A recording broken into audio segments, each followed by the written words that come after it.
L'économie mondiale a cru pouvoir croître pendant des années sans le carburant des salaires, aux grandes dames de la classe moyenne. L'économie s'était inventé un nouveau paradigme, celui du capitalisme patrimonial, selon les termes de Michel Aglietta. Une boucle vertueuse où les revenus réinvestis créaient de la valeur actionnariale ou immobilière.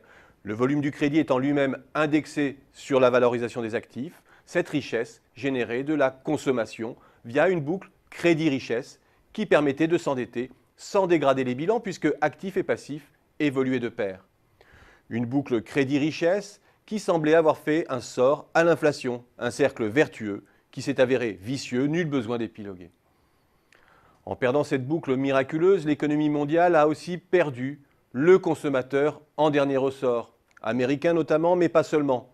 Un consommateur dont l'endettement avait pour principale vertu d'écouler les surproductions du monde. La crise est venue de là. Et la sortie véritable de cette crise planétaire viendra de la capacité des économies à réinventer la consommation, à en réinventer les formes pour la rendre plus compatible avec le développement durable et à réinventer également la dynamique en réamorçant une boucle productivité-prix-salaire.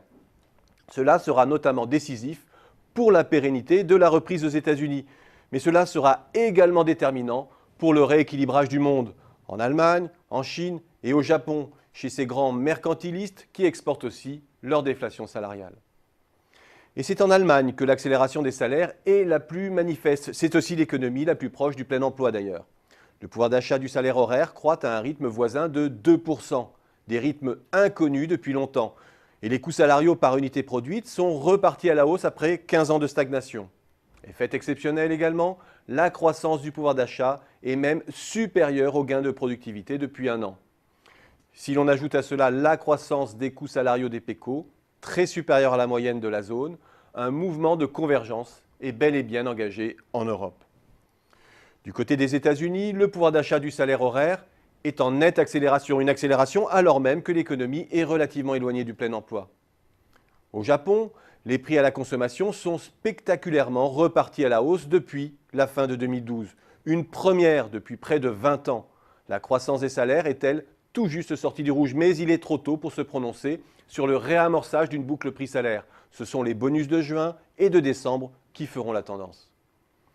En Chine, on le sait, les salaires connaissent une très forte croissance supérieure à la productivité depuis 2006.